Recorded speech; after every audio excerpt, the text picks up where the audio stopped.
Hai teman-teman, pernahkah kalian berpikir bagaimana tubuh kita bisa bergerak dengan begitu sempurna? Dari melompat, berlari, hingga menulis. Semuanya melibatkan sistem gerak yang luar biasa. Tapi, apa sih sebenarnya yang membuat tubuh kita bisa bergerak? Bagaimana peran tulang, sendi, dan otot dalam proses ini? Yuk kita kupas tuntas rahasia di balik setiap gerakan tubuh kita dalam materi sistem gerak pada manusia. Sebelumnya, perkenalkan, namaku Vira Rizky Ditama. Teman-teman bisa memanggil aku Vira. Aku merupakan mahasiswa prodi Pendidikan Biologi dari Universitas 11 Maret. Nah, di channel YouTubeku ini kita akan membahas materi-materi dari mata pelajaran biologi. Untuk di video ini, kita akan membahas mengenai sistem gerak pada manusia. Sistem gerak adalah sistem organ pada manusia yang berperan dalam pergerakan tubuh yang terdiri dari alat gerak aktif dan alat gerak pasif. Nah, sistem gerak manusia ini terdiri dari dua komponen utama, yaitu rangka atau tulang yang merupakan alat gerak pasif dan otot sebagai alat gerak aktif. Rangka memberikan struktur dan perlindungan, sementara otot menghasilkan gerakan dengan cara berkontraksi dan relaksasi. Nah, dalam video kali ini kita akan membahas materi mengenai otot yang merupakan alat gerak aktif pada sistem gerak manusia. Otot yang dalam bahasa sehari-hari dikenal dengan daging merupakan bagian terbesar dari tubuh vertebrata termasuk manusia. Jumlahnya ada sekitar 600 jenis dan diperkirakan berat otot adalah setengah dari berat badan. Di samping sebagai alat gerak aktif, otot juga berperan sebagai penyimpan cadangan makanan serta memberikan bentuk luar tubuh bersama rangka. Otot disebut sebagai alat gerak aktif karena otot merupakan pendukung keseluruhan gerak vertebrata. Contohnya, gerak pindah tempat atau lokomosi, gerak bagian-bagian tubuh, gerak alat-alat dalam tubuh seperti alat pernafasan, gerak makanan pada saluran pencernaan, serta gerak darah dalam jantung dan pembuluh darah. Oke, berikutnya kita akan membahas mengenai jenis-jenis dari otot. Otot memiliki 3 jenis, yaitu otot polos, otot lurik atau otot rangka, dan otot jantung. Yang pertama ada otot polos. Otot polos adalah jenis otot yang bekerja secara tidak sadar atau involunteer. Otot ini ditemukan pada dinding organ dalam tubuh manusia. Fungsi dari otot polos merupakan menggerakkan organ dalam seperti mendorong makanan di saluran pencernaan, mengontrol diameter pembuluh darah, dan mengatur gerakan pernafasan. Otot polos memiliki bentuk sel seperti gelendong dengan ujung yang meruncing, tidak memiliki pola garis-garis melintang, dan bekerja secara lambat tetapi tahan lama. Sel pada otot polos ini memiliki inti sel yang berjumlah 1 dan berada di tengah-tengah sel. Kemudian yang kedua yaitu otot lurik atau biasanya disebut dengan otot rangka. Nah, otot lurik ini merupakan otot yang melekat pada rangka tubuh dan bertanggung jawab atas gerakan tubuh yang disadari atau volunteer. Fungsi dari otot lurik itu menghasilkan gerakan tubuh seperti berjalan, berlari, mengangkat beban, dan aktivitas fisik lainnya. Otot lurik sendiri memiliki ciri-ciri, selnya berbentuk panjang, silindris, dengan inti yang banyak dan berada di tepi sel. Memiliki pola garis-garis melintang yang jelas, bekerja secara cepat tetapi mudah lelah, dan otot lurik ini melekat pada rangka tubuh atau otot rangka. Dan jenis otot yang terakhir merupakan otot jantung. Otot jantung merupakan jenis otot yang membentuk dinding jantung dan bekerja secara otomatis atau involunteer. Otot jantung ini bertanggung jawab untuk memompa darah ke seluruh tubuh. Fungsinya yaitu memompa darah ke seluruh tubuh secara terus-menerus melalui kontraksi ritmis. Nah, ciri-ciri dari otot jantung ini merupakan serabut otot bercabang dan berstriasi atau memiliki pola-pola garis. Memiliki diskus interkalis, yaitu sambungan khusus antara serabut otot untuk koordinasi kontraksi. Nah, otot jantung ini dia tidak mudah lelah meskipun bekerja secara terus-menerus. Dia bersifat tidak sadar karena diatur oleh saraf otonom dan otot jantung hanya ditemukan di dinding jantung. Dari penjelasan sebelumnya mengenai jenis-jenis otot, dapat kita ketahui ya teman-teman, otot yang berperan pada sistem gerak merupakan otot lurik atau otot rangka. Otot lurik sendiri atau otot rangka, dia memiliki sel panjang silindris dengan banyak inti di pinggir. Nah, sel pada otot lurik ini, dia memiliki panjang sekitar 1 hingga 40 mm dengan lebar diameter 10 hingga 100 mikrometer. Sel-selnya tidak bercabang dan terikat pada tulang rangka melalui tendon.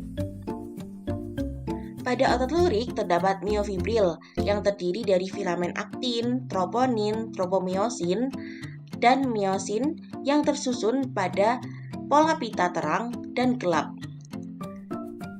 yang membentuk unit kontraksi bernama sarkomer.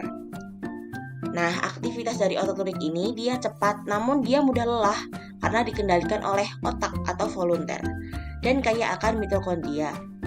Otot lurik ini juga ditemukan di lidah dan di bibir. Setelah kita tahu mengenai sel-sel pada otot rangka, selanjutnya kita akan membahas mengenai karakteristik dari otot rangka. Nah, otot rangka ini memiliki 3 karakteristik. Yang pertama ada kontraktibilitas, yang kedua ada ekstensibilitas, dan yang ketiga ada elastisitas. Nah, untuk kontraktibilitas sendiri merupakan kemampuan otot untuk mengadakan perubahan menjadi lebih pendek dari ukuran semula atau disebut dengan kontraksi.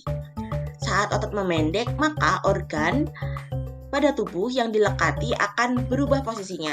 Bila otot yang berkontraksi merupakan otot lingkar atau memanjang yang membentuk sebuah rongga, maka rongga akan menjadi lebih sempit. Hal ini akan mengakibatkan benda yang terdapat di dalam rongga akan terdorong. Selanjutnya, ada karakteristik otot rangka yang disebut dengan ekstensibilitas. Nah, ekstensibilitas ini merupakan kemampuan otot untuk berelaksasi atau memanjang dari ukuran semula.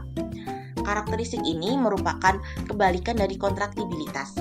Gerak yang timbul merupakan kebalikan dari gerak yang ditimbulkan oleh kontraksi otot yang bersangkutan. Nah, yang terakhir, karakteristik otot rangka yang terakhir yaitu elastisitas. Elastisitas adalah kemampuan otot untuk dapat kembali pada ukuran semula setelah berkontraksi atau ekstensi. Pada saat otot kembali ke ukuran semula, otot disebut dalam keadaan relaksasi. Begitu teman-teman. Yang selanjutnya merupakan struktur dari otot rangka. Nah, seperti yang kita ketahui ya, otot rangka itu merupakan gabungan kumpulan atau berkas otot yang menggembung di bagian tengah. Nah, bagian tengah yang menggembung itu disebut dengan empal atau ventricle atau belly. Bagian tengah yang inilah yang mempunyai daya kontraktibilitas dan ekstensibilitas tinggi yang dapat memendek dan memanjang. Kemudian ujung-ujung pada otot rangka bisa dilihat pada gambar yang berwarna putih. Nah, ujung-ujungnya ini mengecil, mengeras, dan disebut dengan tendon. Oke, sekarang kita membahas mengenai tendon. Seperti di gambar yang sebelumnya, yang bisa teman-teman lihat ya, tendon itu merupakan bagian runcing yang berwarna putih dan mengeras yang melekatkan otot pada tulang. Nah, seperti pada gambar yang pada slide ini juga. Nah, tendon ini dia menurut perlekatannya dibedakan menjadi 2, yaitu tendon origo dan tendon insersi. Tendon origo merupakan tendon yang melekat pada tulang-tulang yang saat timbul gerak berada posisi tetap atau sedikit gerak selama otot berkontraksi. Jadi tendon origo ini dia melekatnya pada tulang yang tidak bergerak atau tulang yang menjadi penumpu. Seperti pada gambar itu tendonnya melekat pada tulang skapula. Nah, untuk tendon insersi itu tendon lain yang melekat pada tulang yang mengalami gerak. Jadi tendonnya dia melekat pada tulang yang mengalami pergerakan seperti pada gambar itu tendonnya dia melekat pada tulang radius seperti itu. Jadi dia tendon insersi itu dia melekatnya pada tulang yang selama otot melakukan kontraksi dia akan mengalami pergerakan. Ini dia anatomi dari otot pada tubuh manusia. Bisa dilihat pada gambar. Jadi otot tadi kan merupakan serabut-serabut yang menjadi satu, sehingga disebut dengan otot rangka. Nah, otot ini dia dibungkus oleh fascia superficialis, yang merupakan jaringan ikat yang kuat. Otot terdiri dari kumpulan serat otot di mana masing-masing berkas akan dilapisi oleh fasciculus atau fascia propria. Nah, setiap fasikulus ini dilapisi kembali oleh jaringan ikat perimisium, sedangkan serabut otot rangka dilindungi oleh endomisium dan lapisan luar endomisium disebut dengan epimisium. Serat otot merupakan sel otot tunggal yang berinti banyak atau multinuklei. Nah, setiap serat otot ini dia mengandung myofibril memanjang yang terdiri atas filamen tipis atau disebut dengan aktin dan filamen tebal yang disebut dengan miosin. Myofibril sendiri dikelilingi oleh sarkoplasma atau sitoplasma otot dan dilindungi oleh sarkolema atau membran sel.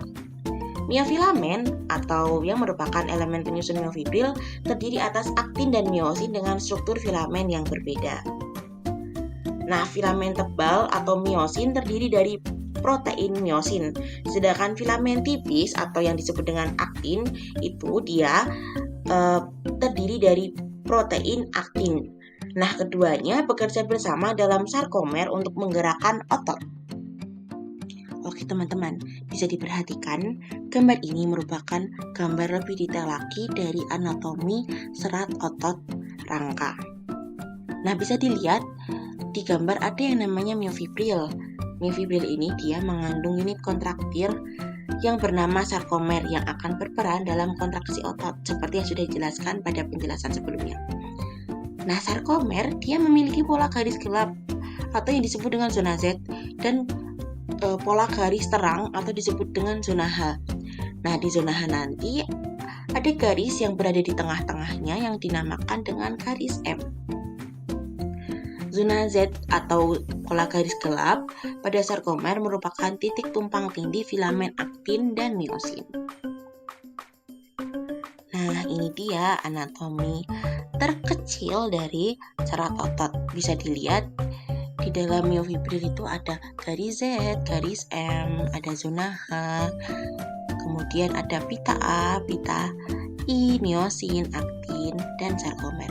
Jadi bisa disebut kalau otot rangka itu dia komposisinya atau komponennya itu dari serat-serat seperti benang yang kemudian berkumpul menjadi satu, menjadi serabut yang besar-besar, kemudian menjadi satu lagi, menjadilah otot rangka yang berbentuk gelendong besar seperti itu. Oke, selanjutnya kita akan membahas mengenai mekanisme kontraksi otot. Nah, otot ini dia bekerja dengan cara berkontraksi. Jadi jika mendapat rangsangan, maka otot akan berkontraksi. Kontraksi otot ditandai dengan otot yang menjadi pendek, menegang, dan mengembung pada bagian tengahnya. Kontraksi otot menyebabkan tulang tertarik sehingga terjadi gerakan. Bila otot tidak bekerja, maka otot akan berelaksasi, yaitu mengendur atau kembali ke ukuran semula. Untuk kembali keadaan semula setelah berkontraksi, maka perlu bantuan gerak otot lain yang sifatnya berlawanan, yaitu otot antagonis atau otot sinergis. Nah, jadi otot itu dia bekerjanya hanya dengan cara menarik. Jadi menarik dan ditarik gitu karena dia berkontraksi dan berelaksasi. Semisal contohnya pada otot bisep. Itu otot bisep dan tricep untuk menggerakkan lengan. Nah, itu ketika kita mengangkat lengan bawah kita ke atas naik seperti kalau kita menunjukkan otot, itu otot bisepnya dia berkontraksi. Nah, berkontraksinya itu menarik tulang di lengan bawah. Nah, otot tricepnya yang berada di bawah lengan atas, itu dia akan tertarik sehingga menjadi relaksasi. Nah, untuk kembali ke bentuk semula yaitu tangan lurus, nah itu dia gantian otot tricep yang menarik atau berkontraksi sehingga otot bicepnya berrelaksasi. Nah, sedikit fun fact nih teman-teman, kan kalau kita lihat otot itu ada yang berwarna gelap, ada yang berwarna terang, ada yang bahkan berwarna putih. Nah, itu kenapa bisa seperti itu beda warna? Itu karena pada otot rangka ada yang namanya mioglobin. Nah, mioglobin ini dia mirip seperti hemoglobin. Fungsinya mengikat oksigen yang dibutuhkan untuk respirasi aerob pada sel otot. Gitu. Jadi seperti darah kan berwarna merah, sel darah merah berwarna merah karena memiliki hemoglobin. Nah, untuk otot juga memiliki zat warna yang disebut dengan mioglobin seperti itu.